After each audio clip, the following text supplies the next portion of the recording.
April জুড়েই তাপমাত্রা ওঠানামা করবে ৩৬ থেকে ৪২ ডিগ্রির মধ্যে। জলীয় বাষ্পে গরম অনুভূত হবে বেশি।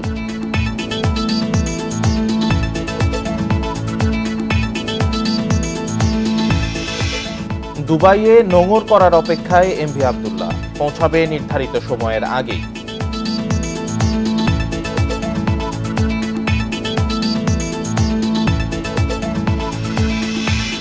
ঢাকা মেডিকেলের আশেপাশের দোকানের ফলে অ্যান্টিবায়োটিক প্রতিরোধী জীবাণু, বিশেষজ্ঞদের উদ্বেগ।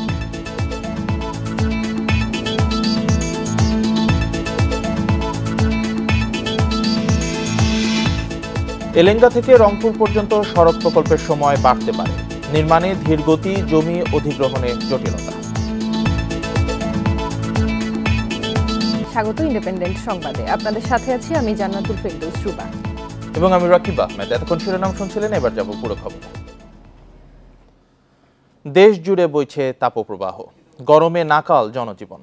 তাপমাত্রার এমন অবস্থা শিগগিরই পরিবর্তন হচ্ছে না বলে জানিয়েছে আবহাওয়া অফিস। আবহাওয়া অধিদপ্তর বলছে, দেশের উপর দিয়ে বয়ে যাওয়া চলমান তাপপ্রবাহ আরও কয়েকদিন অব্যাহত থাকতে পারে। এরপর তাপমাত্রা আরও বাড়ার আশঙ্কা রয়েছে। পুরো এপ্রিল জুড়েই তাপমাত্রা ভোগাবে বলে জানিয়েছে সংস্থাটি। এপ্রিল জুড়ে তাপমাত্রা ওঠানামা করবে ৩৬ থেকে ৪২ ডিগ্রির মধ্যে। তবে বাতাসে জলীয় বাষ্প বেশি থাকায় গরম অনুভূত হবে এর চেয়েও বেশি। গরমের তীব্রতার সঙ্গে পাল্লা দিয়ে বাড়ছে রোগবালাই। প্রচণ্ড গরমে ডায়রিয়া, পেটের পীড়া, ঠান্ডা, জ্বর, কাশি, নিউমোনিয়া, শ্বাসকষ্ট, পানিশূন্যতা, হিট স্ট্রোকে আক্রান্ত হচ্ছে মানুষ।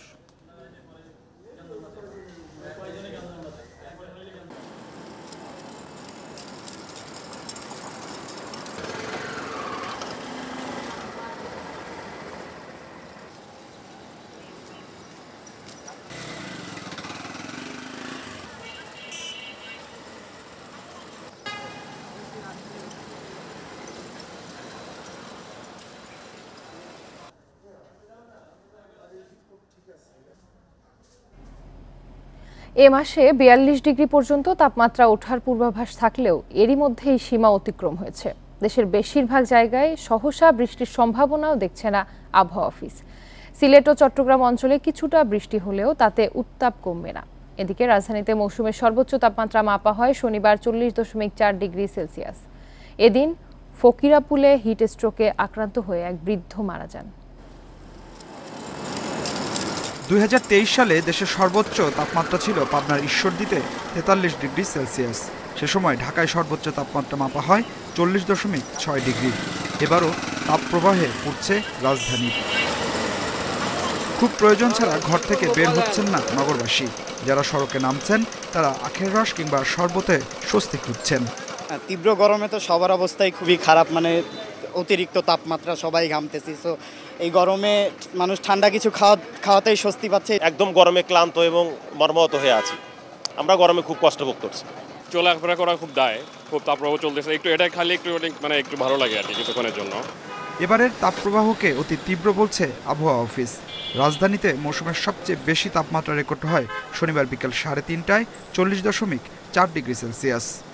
ঢাকার তাপমাত্রা রেকর্ড করা হয়েছে ৪০.৪ ডিগ্রি সেলসিয়াস, যা তীব্র তাপপ্রবাহের আওতাধীন। এবং ঢাকা, ফরিদপুর, গোপালগঞ্জ, মাদারীপুর, মানিকগঞ্জ এইসব জায়গার তাপমাত্রা ৪০ ডিগ্রি সেলসিয়াসের উপরে রয়েছে।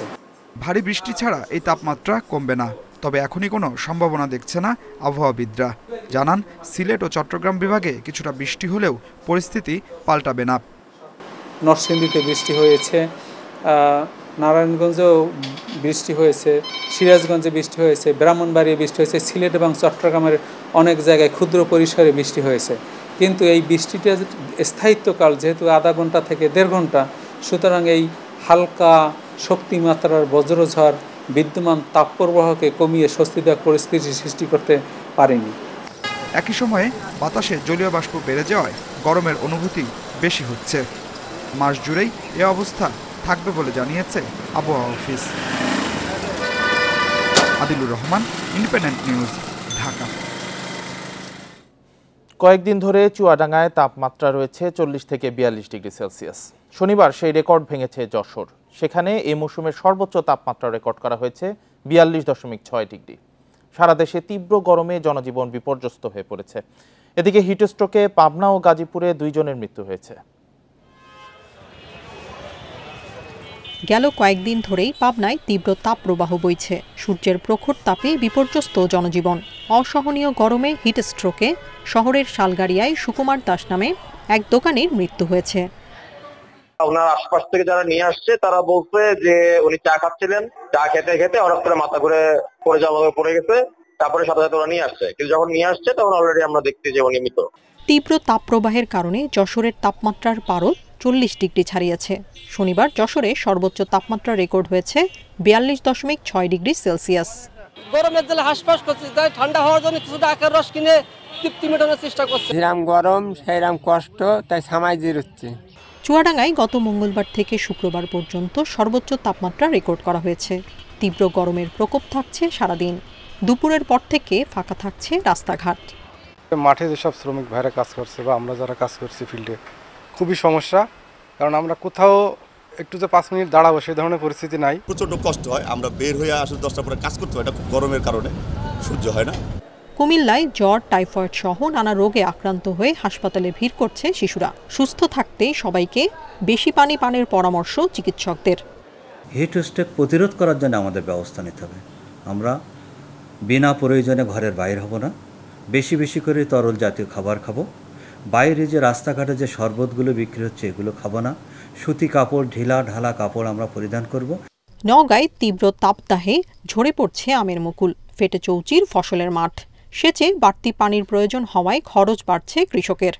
মানুষের কামাই রোজগার কমে গেছে, কামাই করতে পারতেছে না গরমের ঠেলা, মানুষ রিক্সা চড়তেছে না। মনে করেন আম একাই তো মনে করেন বুটা পড়ে যাচ্ছে, মনে করেন নুসা হয়ে মনে করেন একাই পড়ে যাচ্ছে। প্রচণ্ড গরমে বেনাপোল স্থলবন্দরে আমদানি রপ্তানি কার্যক্রম ব্যাহত হচ্ছে। কাজ শেষে ছায়ার নিচে আশ্রয় খুঁজছেন শ্রমিকরা। Tania Nasrin, Independent News. রাজশাহী সহ উত্তরাঞ্চলের কয়েকটি জেলায় তাপমাত্রা এক সপ্তাহ ধরে ওঠানামা করছে 38 থেকে 40 ডিগ্রি সেলসিয়াসের মধ্যে। নগরবাসী অপেক্ষা করছে এক পশলা বৃষ্টির। সবচেয়ে বিপাকে খেটে খাওয়া মানুষ। সপ্তাহখানেক ধরে রাজশাহী সহ উত্তরাঞ্চলের বিভিন্ন জেলায় তাপমাত্রা ওঠানামা করছে 38 থেকে 40 ডিগ্রি সেলসিয়াসের মধ্যে। বইছে মাঝারি থেকে তীব্র তাপদাহ। সকাল গড়িয়ে দুপুর হতেই তেতে উঠছে পথঘাট। তৃষ্ণার্ত পথচারীরা ভিড় করছেন পানীয়র দোকানে। তীব্র রোদে ছাতা ছাড়া বের হলে পড়তে হচ্ছে বিপাকে। খুব এই দুর্ভোগ, রৌদ্রের তাপে বের হয় বিপদ। এটা তাদের জীবন চালাতে হবে, এই জন্য তারা চলতেছে। যারা চলার মতন কোনো ব্যবস্থা আছে তারা এই রোদ্রে বাইর হবে। কাজকর্ম করে খেতে হবে, এই জন্য বাড়ানি। আর যে তাপ মনে হচ্ছে যে মরি যাব। প্রচণ্ড গরমে কষ্ট বেড়েছে খেটে খাওয়া মানুষের। পেটে দায়ে করা রোদ মাথায় নিয়ে বের হচ্ছেন অনেকে। নিতান্ত প্রয়োজন ছাড়া ভর দুপুরে বাইরে বের হচ্ছেন না কেউ। তাপমাত্রার জন্য লোকজন গাড়ি চালাতে পারছে না, আমরা চালাতে পারছি না, একবেলা চালাই একবেলা বসে থাকি। আবহাওয়া অফিস বলছে রাজশাহী সহ উত্তরের জেলাগুলোতে গরমের মাত্রা একটু বেশি। এই অবস্থা চলতে পারে আরও কয়েকদিন। বাতাসে জলীয় বাষ্পের পরিমাণ দিনের মধ্যভাগ সময়গুলোতে 20 থেকে 30% মধ্যে নেমে আসতেছে। এই কারণে অস্বস্তির পরিমাণ বেশি লাগছে। এই সময়গুলোতে সূর্য কিরণ লম্বভাবে কিরণ দেওয়ায় ভূপৃষ্ঠ তাড়াতাড়ি উত্তপ্ত হয়ে তাপপ্রবাহ দ্রুত বেড়ে যাচ্ছে। গরমের কারণে রাজশাহী মেডিকেলে বাড়ছে রোগী। ডায়রিয়া সহ মাত্রাতিরিক্ত গরমজনিত সমস্যায় আক্রান্ত হয়ে গড়ে প্রতিদিন হাসপাতালে আসছেন 150 থেকে 200 জন। Mustafizur Rahman, Independent News, Rajshahi. গরমের তীব্রতা নিয়ে আরো জানাতে রাজশাহী থেকে যুক্ত হচ্ছেন সহকর্মী মুস্তাফিজুর রহমান।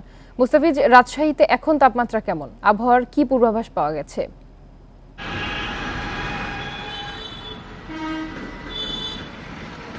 রাজশাহীতে কিন্তু গেল 3 দিন থেকে তীব্র তাপদাহ অতিবাহিত হচ্ছে এবং গতকালকেও রাজশাহীতে যে তাপমাত্রা ছিল সেটি 41.5 ডিগ্রি সেলসিয়াস, যেটি এখন পর্যন্ত মৌসুমের সর্বোচ্চ তাপমাত্রা হিসেবে ধরা হচ্ছে।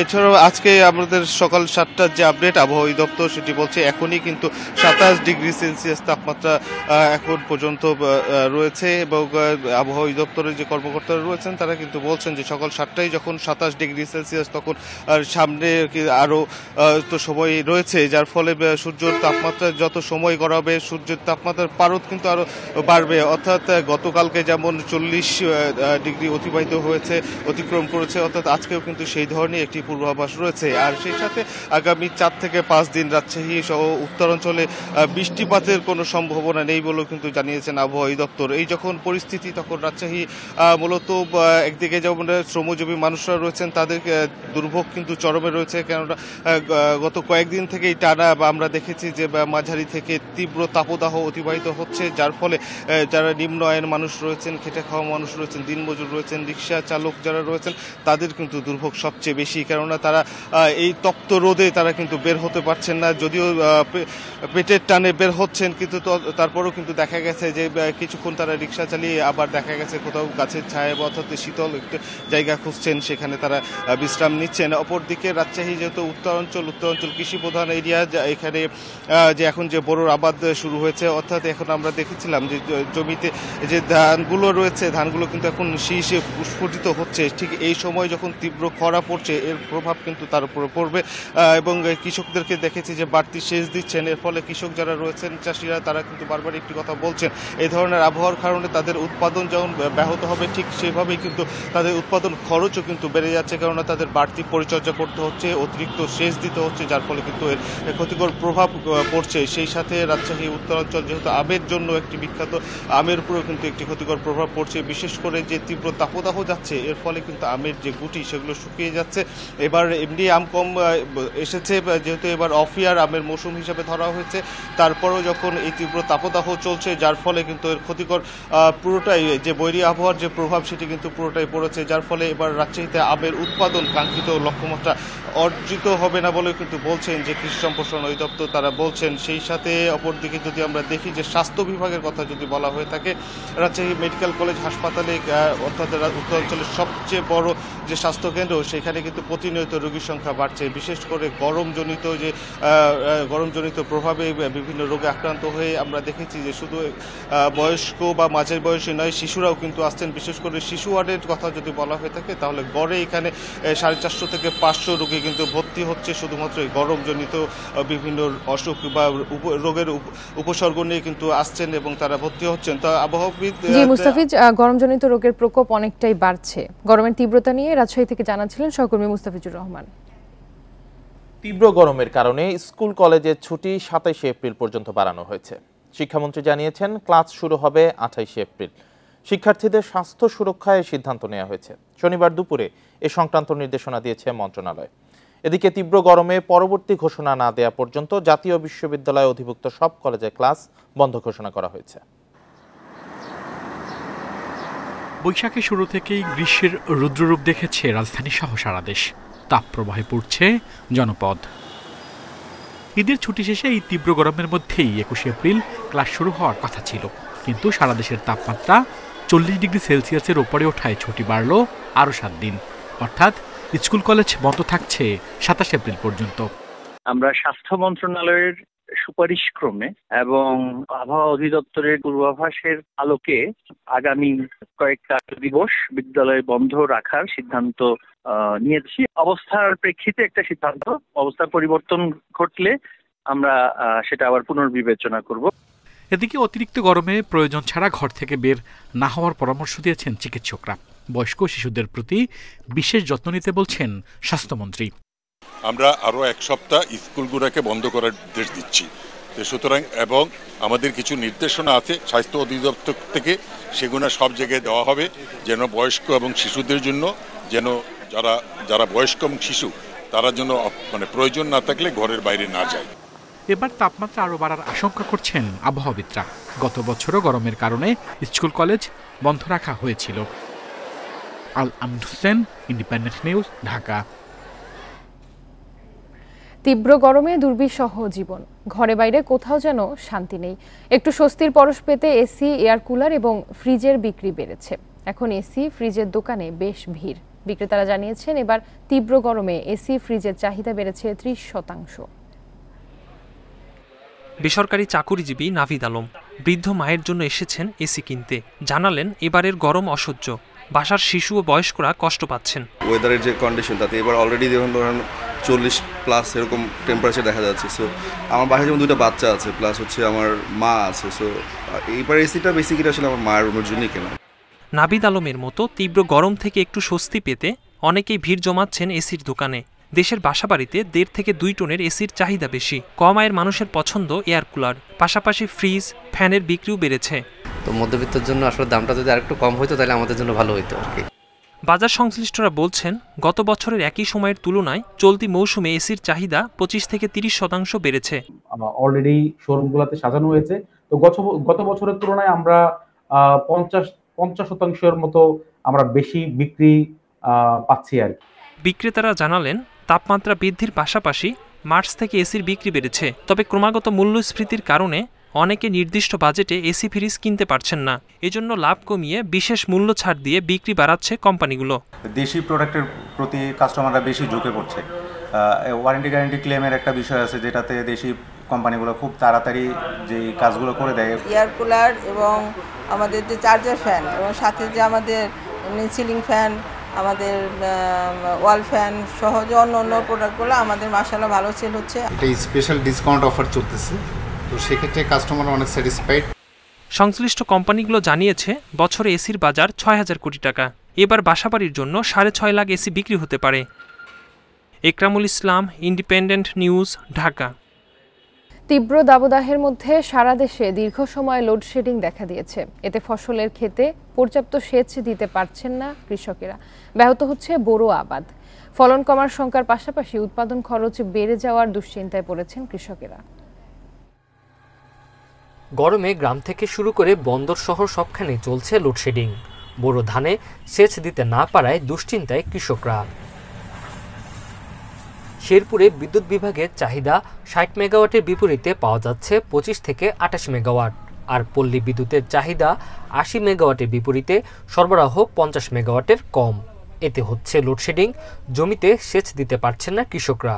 পানির অভাবে ধানে চিটা পড়ছে। 4 থেকে 5 ঘন্টা সারাদিনে থাকে, এর সাথে বেশি বিদ্যুৎ থাকেই না। আমাদের পছন্দ গরম তাপ দেওয়া এবং সেচ চালু থাকায় ডিমান্ড বৃদ্ধি পেয়েছে। তবে আমরা যে পরিমাণ বিদ্যুৎ পাচ্ছি তাতে সেচের কোনো সমস্যা হচ্ছে না। একই চিত্র নাটোর ও লক্ষ্মীপুরে। দিন রাত মিলিয়ে 8 থেকে 10 ঘন্টা বিদ্যুৎ না থাকায় ঠিকমতো সেচ দিতে পারছেন না কৃষকরা। পল্লী বিদ্যুতের দাবি, গরমের কারণে বিদ্যুতের চাহিদা বেশি থাকায় লোডশেডিং বেশি হচ্ছে। 1 বিঘা মাটির ভিতর অ্যাক্সেস না অর্ধেক না যাইতে কারেন্ট চলে যায়, আবার মনে করেন যে ওই জমিতে আবার কারেন্ট আসলে আবার ওইটুকাই হয়। একটানা যদি 10 ঘন্টা থেকে 12 ঘন্টা ভালো ভোল্টেজ নিয়ে বিদ্যুৎ পাওয়া যেত, তাহলে পানি সরবরাহ ভালো হতো এবং ধানের উৎপাদন আরও বেশি হতো। আমাদের চাহিদা 110 মেগাওয়াট বর্তমানে। আমরা পাচ্ছি ঈদের আগে আমরা যেটা পেয়েছিলাম 20 রোজার পরে, কখনো 70 থেকে 80 মেগাওয়াট। বর্তমানে আমরা 190, 100 এরকম পাচ্ছি। কৃষি বিভাগ বলছে, ধান প্রায় পেকে যাওয়ায় সেচের ঘাটতির ফলে ফলনের তেমন কোনো প্রভাব পড়বে না। এখন শেষ পর্যায়ে আছে, তো আমাদের লোডশেডিংয়ের কারণে কোথাও কোথাও একটু হইতে পারে, সমস্যা হইতে পারে। তো মাঠের যে অবস্থা আছে এখানে আমাদের যে ধানের, এটা এই লোডশেডিংয়ের কারণে তেমন কোনো ক্ষতি হবে না। লোডশেডিংয়ের কারণে দেশের অন্যান্য জেলাতেও সেচ কাজ ব্যাহত হচ্ছে। Tanzil Hasnat, Independent News. এ নিয়ে আরও জানাতে শেরপুর থেকে যুক্ত হচ্ছেন সহকর্মী মেরাজ উদ্দিন। মেরাজ, শেরপুরে গরমে কি প্রভাব পড়ছে বিদ্যুৎ সরবরাহে? দিনে কত ঘন্টা লোডশেডিং হচ্ছে সেখানে?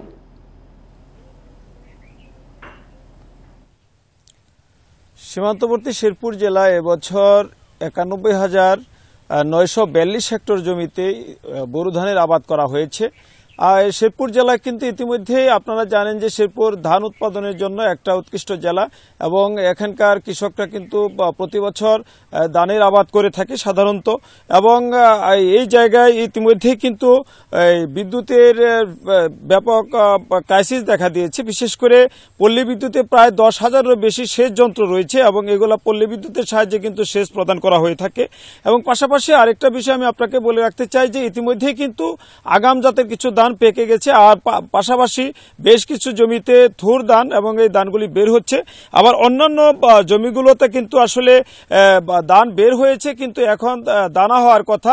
আর এই মুহূর্তে সেচের একটা সংকট দেখা দিয়েছে, বিশেষ করে তাপ প্রবাহ বেড়ে যাওয়ার কারণে শেরপুর জেলায় কিন্তু বিদ্যুতের চাহিদা বেড়ে গেছে এবং এই চাহিদা বেড়ে যাওয়ার কারণে এখানে 50 ভাগ থেকে 40 ভাগ ক্রাইসিস দেখা দিয়েছে। বিশেষ করে পল্লী বিদ্যুতে দিনে কমপক্ষে 18 থেকে 16 ঘন্টা এবং কোনো কোনো এলাকায় 14 ঘন্টা এভাবে আপনার লোডশেডিং থাকছে। পাশাপাশি এখানে আরেকটা বিষয় আমি আপনাকে জানিয়ে রাখতে চাই, এই জায়গায় কিন্তু এখানে লো ভোল্টেজের একটা ব্যাপার রয়েছে, যে কারণে এই যতক্ষণ সময় বিদ্যুৎ থাকছে নিরবিচ্ছিন্নভাবে এখানে সেচ দেওয়া সম্ভব হচ্ছে না। এই ক্ষেত্রে কৃষকরা আশঙ্কা করছে যে তাদের ধানে চিটা হতে পারে এবং ফলন কম হতে পারে। এই ক্ষেত্রে কৃষকদের দুশ্চিন্তার কারণ হচ্ছে এই মুহূর্তে যদি সেচের কাজ যদি স্বাভাবিক না রাখতে পারে তাহলে তাদের বিরাট একটা ক্ষতি হয়ে যাবে। আমরা বিদ্যুৎ বিভাগের সাথে কথা বলেছি, তারা যেটা জানিয়েছেন যে তারা চেষ্টা করছেন বিদ্যুৎকে স্বাভাবিক রাখার জন্য, কিন্তু বিদ্যুতের যে চাহিদা বেড়ে যাওয়ার কারণে এখানে লোডশেডিং তাদেরকে দিতেই হচ্ছে। এই ক্ষেত্রে কৃষকরা খুবই দুশ্চিন্তার মধ্যে রয়েছে। পাশাপাশি কৃষি বিভাগের সাথে আমরা কথা বলেছি, তারা যেটা জানিয়েছে যে সকল জমিতে থুর ধান রয়েছে এই জায়গায় একটু সংকট হতে পারে এবং অন্যান্য যে জায়গাগুলি যে ধান ইতিমধ্যেই পেকে যাওয়ার পথে এবং অনেকগুলি ক্ষেত্রে ধান বের হয়েছে, তারা মনে করছেন যে তেমন একটা সংকট হবে না বলে তারা আমাদেরকে জানিয়েছেন। কিন্তু কৃষকরা বলছেন ভিন্ন কথা, তারা বলছেন যে এই মুহূর্তে যদি সেচ সঠিকভাবে না দেওয়া যায় তাহলে কিন্তু আসলে ধানের ফলনের ক্ষতি হইতে পারে এবং ফলন কম হইতে পারে বলে তারা আমাদেরকে জানিয়েছেন এবং এই ক্ষেত্রে ধানের চিটা হইতে পারে। কৃষকরা এই আশঙ্কা প্রকাশ করছে এবং তারা জানিয়েছেন যে এই মুহূর্তে যে কোনো মূল্যে হোক এই জায়গায় ধানের যাতে খেতে যাতে সেচ দিতে পারে এবং সেচ যাতে নিরবিচ্ছিন্নভাবে দিতে পারে এবং লো ভোল্টেজ যাতে না হয়, এই দাবি হলো কৃষকদের। শেরপুর থেকে লোডশেডিং এর দুর্ভোগ নিয়ে জানাচ্ছিলেন সহকর্মী মিরাজউদ্দিন। সোমালীয় জলদস্যুদের জিম্মি দশা থেকে মুক্ত বাংলাদেশি জাহাজ এমভি আবদুল্লাহ স্থানীয় সময় বিকেলে দুবাইয়ের আলহামরিয়া বন্দরে নোঙর করবে। এ তথ্য জানিয়েছে জাহাজের মালিকপক্ষ এসআর শিপিং। প্রতিষ্ঠানটির সিইও মেহরুল করিম জানান, জাহাজটি নিরাপদ জায়গায় যাওয়ার পর গতি বাড়ানোয় নির্ধারিত সময়ের একদিন আগেই বন্দরে পৌঁছাবে। রোববার আরব আমিরাতের স্থানীয় সময় বিকেল 4টায় দুবাইয়ে নোঙর করবে এমভি আবদুল্লাহ। সেখান থেকে জাহাজটির দুজন নাবিক জেনারেল স্টুয়ার্ট মোহাম্মদ নুরুদ্দিন ও সেকেন্ড ইঞ্জিনিয়ার মোজাহিদুল ইসলাম চৌধুরী উড়োজাহাজে করে দেশে ফিরবেন। বাকিরা ওই জাহাজে করেই চট্টগ্রাম ফিরবেন। সেক্ষেত্রে নতুন কার্গো নেয়া সহ সব মিলিয়ে 15 দিন সময় লাগবে, আর সমুদ্র যাত্রায় সময় লাগবে 10 দিন।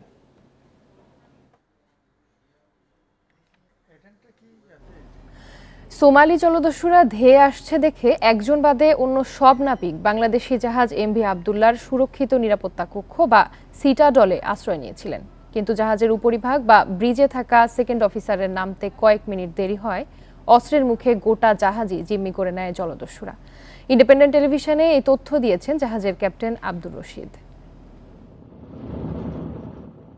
গত 12 মার্চ সন্ধ্যায় দুবাই যাবার পথে ভারত মহাসাগরে একটি মাছ ধরা ট্রলার থেকে জলদস্যুদের দ্রুত গতির নৌযান নামানোর দৃশ্য দেখতে পান এমভি আবদুল্লাহর ডিউটি অফিসার। বিষয়টি নিশ্চিত হয়ে তিনি জাহাজের অ্যালার্ম বাজিয়ে দিলে 20 জনই আশ্রয় নেন সিটাডলে। সিটাডলের কাছে ছিলেন ক্যাপ্টেন আব্দুর রশিদ, যিনি শিপ সিকিউরিটির বোতাম টিপে জলদস্যু আক্রান্ত হবার বিষয়টি জাহাজ মালিক সহ সংশ্লিষ্টদের জানিয়ে দেন। কিন্তু জাহাজের উপরের তলার ব্রিজ থেকে বিএইচএফ এর সাহায্যে আশেপাশের নৌবাহিনীর সহায়তায় চেষ্টা করেছিলেন সেকেন্ড অফিসার। তার কয়েক মিনিট দেরির কারণে প্রথম জিম্মি হন সেকেন্ড অফিসার। সিটাডেলে অলরেডি 20 জন ঢুকা ছিল, একজন সেকেন্ড অফিসার ছিল সেই উপরে ব্রিজে, ওই যে যেখান থেকে জাহাজ চালায়, ওরও ধরে বলছে স্যার আপনি আসেন আমাকে মেরে ফেলবে, এই ডাকাতটা ধরে বলছেন জলদস্যুরা। তারপর আমি কী করবো, এখন ওরা বাঁচাতে দেবো না, তারপর আমি যে সারেন্ডার। আমাদের দুজনকে বলছে তখন ওই সবাইকে ডাকো ক্রুকে, মানে ক্রু কল, তারপর সবাই আমি ডাকছি। তখন সিটাডেল থেকে সবাই চলে আসছি। আশেপাশের কোস্টগার্ড নৌবাহিনীকে ডেকে তাৎক্ষণিকভাবে কোনো সাড়া পাওয়া যায়নি বলেও জানান ক্যাপ্টেন। ওইখানে তো কারো আমরা হেল্প পাইনি, কোনো ওই যে কোস্টগার্ড নেভি এগুলো ছিল না, ওদের সাথে যোগাযোগ করছে, কেউ আমাদেরকে আনসার দেয়নি। সিটাডলে বসে কিভাবে কাজ করা যায় তার ব্যাখ্যাও দেন ক্যাপ্টেন রশিদ। তো আমাদের সব কিছু অ্যারেঞ্জমেন্ট ছিল সিটাডেলে। ওখানে আপনার স্যাটেলাইট ফোন থাকে, হ্যাঁ, ওখানে আমাদের খাওয়া দাওয়া ছিল, ওখানে অনেকগুলো ডোর আছে, এই লোহার দরজা আছে যাতে আপনার গুলি মারলে দরজা নষ্ট হবে না, স্পেশাল ডোরও আছে। 72 আওয়ার্স থাকার একটা সব মজুদ থাকে সব সরঞ্জাম। ফাইনাল হচ্ছে আমরা সিটাডেলে সবাই ঢুকে যাব, ইঞ্জিন বন্ধ করে দেবো, ব্ল্যাক আউট করে থাকবো, আমরা ওখানে আশ্রয় নেব। জিমি জাহাজের নাবিকরা আরও জানিয়েছে দস্যুদের কাছে M60, AK-47, রকেট লঞ্চারের মতো ভারী অস্ত্র ছিল। জাহাজটিকে ঘিরে বিভিন্ন দেশের নৌবাহিনীর টহলের সময় বড় মেশিনগানও বসিয়েছিল জাহাজে। 2010 সালে ভারত মহাসাগর ধরে চলাচলকারী বাণিজ্যিক জাহাজে সোমালিয়ার জলদস্যুদের আক্রমণের হার হঠাৎ বেড়ে যাওয়ায় এই রুটের প্রতিটি জাহাজে সিটাডল স্থাপন করা হয়। MV আবদুল্লাতেও সিটাডল সুবিধা ছিল, যা কাজে লাগানো যায়নি। Independent news. ফল খেলে বাড়ে রোগ প্রতিরোধ ক্ষমতা, আবার সেই ফলই হতে পারে ভয়ঙ্কর। তারই প্রমাণ পাওয়া গেল ঢাকা মেডিকেলের আশেপাশের ফলের দোকানে। এখানকার 48% ফলেই মিলেছে অ্যান্টিবায়োটিক প্রতিরোধী জীবাণু। গবেষকরা বলছেন এটি অ্যান্টিবায়োটিকের অপব্যবহারের প্রভাব। এসব ফল ভালোভাবে ধুয়ে খাওয়ার পরামর্শ দিয়েছেন তারা। ঢাকা মেডিকেলের চারপাশে কমপক্ষে 50টি ফলের দোকান রয়েছে। সাধারণত হাসপাতালে ভর্তি থাকা রোগীদের উপরই এদের ব্যবসা চলে, কিন্তু এসব ফলের গায়ে ক্ষতিকর কিছু রয়েছে কিনা তা নিয়ে গবেষণা করেছে ঢাকা মেডিকেল। নানা ধরনের ফলের 35টি নমুনা সংগ্রহ করেছে মাইক্রোবায়োলজি বিভাগ। ল্যাব পরীক্ষায় দেখা গেছে রোগের কারণ হতে পারে এমন 27 ধরনের জীবাণু রয়েছে 25টি নমুনাতে, আর 48 ভাগে মিলেছে অ্যান্টিবায়োটিক প্রতিরোধী জীবাণু। যখন ওই রেজিস্ট্যান্ট জিনগুলি আমরা এনভায়রনমেন্টে ছড়িয়ে দিচ্ছি, সেই এনভায়রনমেন্ট থেকে এটা ফলের গায়ে লেগে যাচ্ছে এবং এই ফল যারা খাবে তাদের শরীরে যে ব্যাকটেরিয়াগুলি চলে যাবে, সেই ব্যাকটেরিয়ার মধ্যে এই জিনগুলি আছে। তার মানে তারা ওই ফল খেয়েই তারা ওই ব্যাকটেরিয়া, ওই অ্যান্টিবায়োটিকে তারা রেজিস্ট্যান্ট হয়ে যাবে। গবেষক জানান, ফলের গায়ে লেগে থাকা অ্যান্টিবায়োটিক প্রতিরোধী এসব জীবাণু সাধারণত হাসপাতালে পাওয়া যায়। সেই জীবাণু নানাভাবে মিশছে ফলের দোকানে, যা খুবই উদ্বেগের। যেসব ব্যাকটেরিয়া আমরা পেয়েছি, একটা রোগীর মূত্রনালীর সংক্রমণ হতে পারে, তার শ্বাসতন্ত্রের সমস্যা হতে পারে, তার ডায়রিয়া হতে পারে, যে ডায়রিয়াটা কন্ট্রোল করা সম্ভব না অ্যান্টিবায়োটিক দিয়ে, তার সেখান থেকে ব্লাডে চলে গিয়ে সেপ্টিসেমিয়া হতে পারে, রক্তে সংক্রমণ হলে সেখান থেকে তো রোগীকে ফেরানো খুব মুশকিল হয়ে যায়। গবেষকেরা বলছেন ফল ভালো করে ধুয়ে খেলেই নষ্ট হয় এসব জীবাণু। কোনো ধরনের ডিটারজেন্ট, জীবাণুনাশক বা আমরা কোভিডের সময় অনেকে দেখেছি যে ব্লিচিং পাউডার অনেকে ইউজ করেছে, এগুলো কিন্তু খুব খারাপ, এগুলো কিন্তু ইউজ করা যাবে না। ফলটাকে আপনি ভালো করে ধুলেই হবে। এছাড়া যে ফলের ছোলা ফেলে খেতে হয় সেটাকে আমরা কেটে ধুয়ে সেভাবেই খাবো। আমাদের কাজ হচ্ছে যে ফলটাকে রানিং ওয়াটারে ভালো করে ধোন। অন্যান্য হাসপাতাল এবং বাজারের দোকানের ফলও পরীক্ষা করে দেখা উচিত বলে মনে করছেন ঢাকা মেডিকেলের গবেষকেরা। Hasan Misba, Independent News, Dhaka. নির্মাণে ধীরগতি ও জমি অধিগ্রহণ জটিলতায় টাঙ্গাইলের এলেঙ্গা থেকে রংপুর পর্যন্ত সাসেক 2 সড়ক প্রকল্পের সময় বাড়তে পারে। কর্মকর্তারা বলছেন South Asia Subregional Economic Cooperation SASEC 2 প্রকল্পের সময় তৃতীয়বারের মতো বাড়লেও ব্যয় বাড়ছে না। টাঙ্গাইলের এলেঙ্গা থেকে রংপুরের মডার্ন মোড় পর্যন্ত প্রায় 190 কিলোমিটার সড়ক নির্মাণের জন্য 326 হেক্টর জমি অধিগ্রহণের কাজ শুরু হয় প্রায় 4 বছর আগে। তবে বিভিন্ন কারণে বগুড়া, গাইবান্ধা ও রংপুরে মোট 10 হেক্টর জমি এখনো অধিগ্রহণ করা সম্ভব হয়নি। এর ফলে অন্তত 15টি স্থানে বন্ধ হয়ে আছে সড়ক নির্মাণের কাজ। 10 শতক জায়গা এখান থেকে সরকার নিয়োগ করছে নেওয়ার জন্য, কিন্তু এই 4 বছরে ধরে আজ পর্যন্ত আমাদের তিনি টাকা পয়সাও দেয়নি, নেয়নি। অধিগ্রহণ কার্যক্রম চলমান আছে, কিন্তু এখনো আমরা 8 ধারার নোটিশ এখনো পাই নাই, যার কারণে আমরা আমাদের স্থাপনা ভাঙতেও পাচ্ছি না। কর্মকর্তারা বলছেন জমি অধিগ্রহণ নিয়ে জটিলতা কাটায় খুব শীঘ্রই অধিগ্রহণের কাজ শেষ হবে। আমাদের এক্সিডেন্টরা আমাদের এই লাইনের সকল জেলার বসে তারা যথেষ্ট আন্তরিক, বিশেষ করে গোবিন্দগঞ্জ, গাইবান্ধা এত বেশি জমির মূল্য আমরা কল্পনা করতে পারিনি, সেটা আমরা ক্লিয়ার করেছি। আশা করছি দ্রুত জনগণ টাকা পেয়ে যাবে।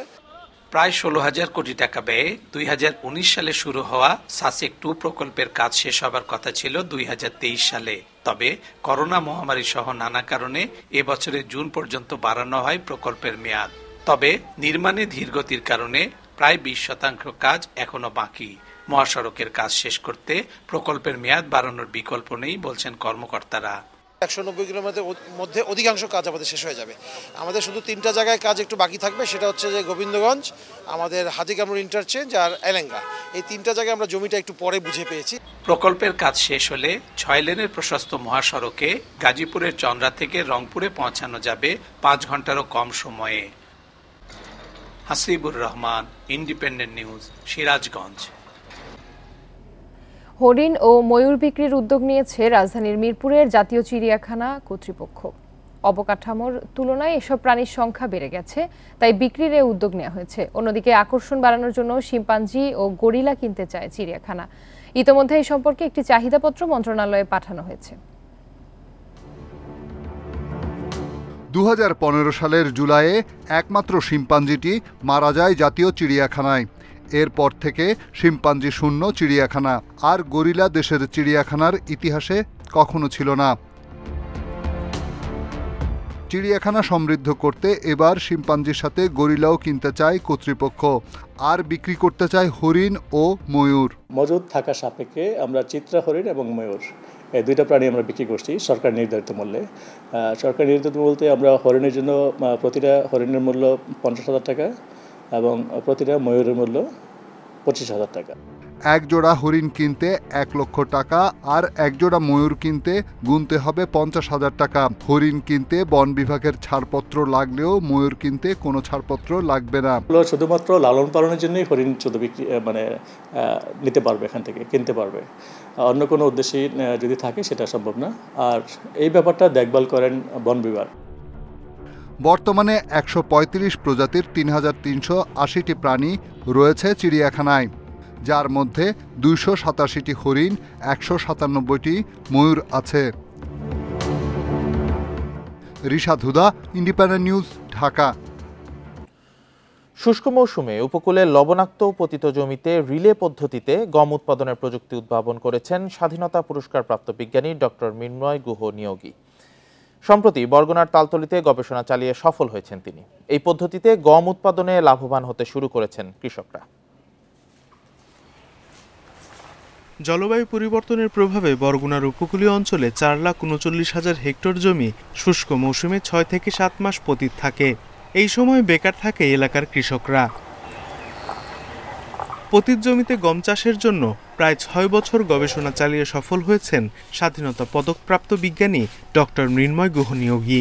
সম্প্রতি বরগুনার তালতলীর শারিকখালী এলাকায় রিলে পদ্ধতিতে 20 জন কৃষক 7 একর জমিতে গম চাষ করেন।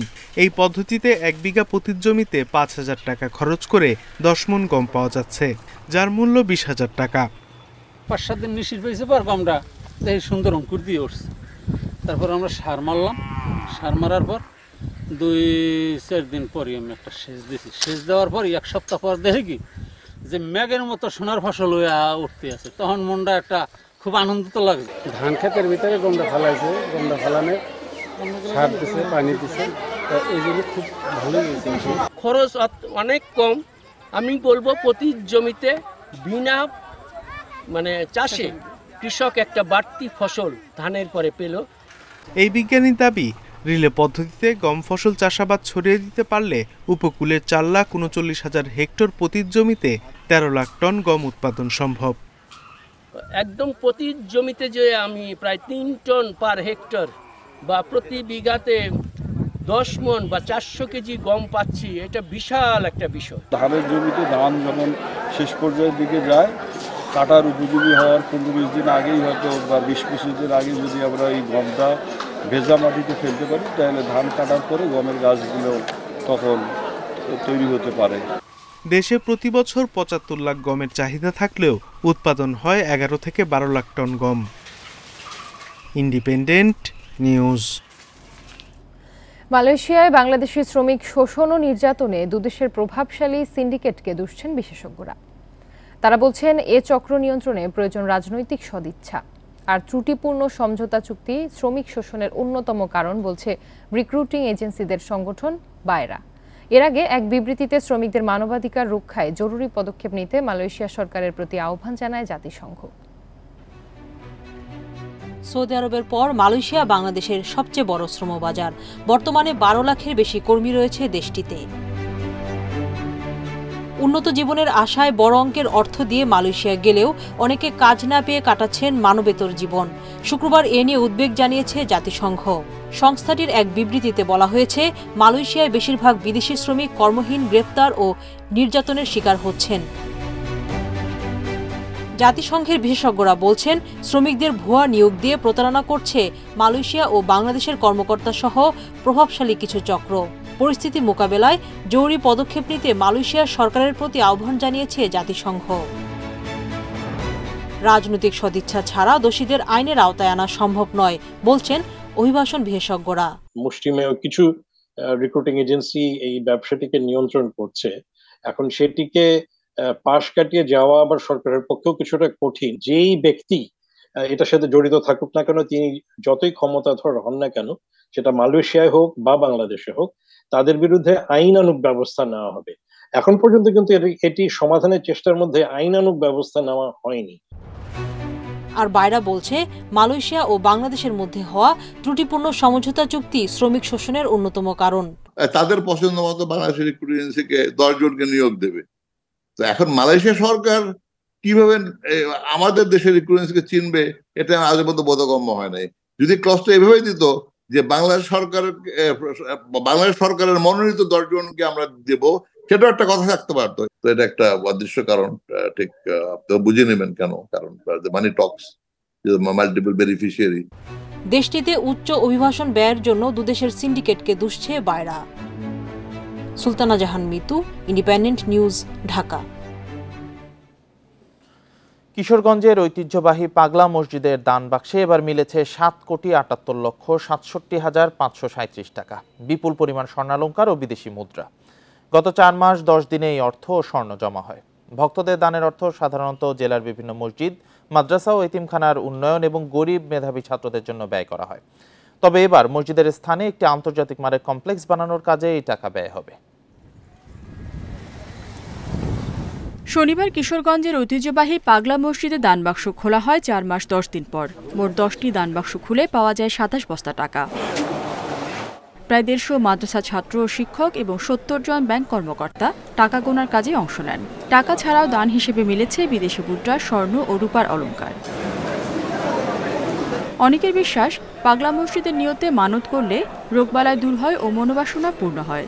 তাই দেশের বিভিন্ন এলাকা থেকে সব ধর্মের মানুষই মসজিদে এসে নগদ অর্থ, অলংকার বা গরু ছাগল ইত্যাদি দান করেন। মানত ছিল অনেক আগে থেকে, আশা ছিল মানে আমি এখানে আসবো, এসে একটু দূরে নামাজ আদায় করবো। সব ধর্ম এই মসজিদে আসলে সবাই তারা আশা আল্লাহ পাক পূর্ণ করে। দান বাক্সে নগদ টাকা ছাড়াও প্রতিদিন দান হিসেবে পাওয়া গরু, ছাগল ও হাঁস মুরগি সহ বিভিন্ন সামগ্রী বিক্রি করে টাকা ব্যাংকে জমা রাখা হয়, জানালেন মসজিদের কর্মকর্তা। প্রত্যেকদিন যে টাকা জমা হয় সেটা আমরা প্রত্যেকদিন ব্যাংকে জমা দিই। আর এই টাকা হিসাব নিকাশ খুব সঠিকভাবে করা হয়। এই টাকা হিসাবের মধ্যে কোনো রকম কোনো এরফের হয় না। পাগলা মসজিদে দান বাক্সে টাকা দিয়ে একটি আন্তর্জাতিক মানের দৃষ্টিনন্দন কমপ্লেক্স নির্মাণ করা হচ্ছে, জানিয়েছেন মসজিদের সভাপতি।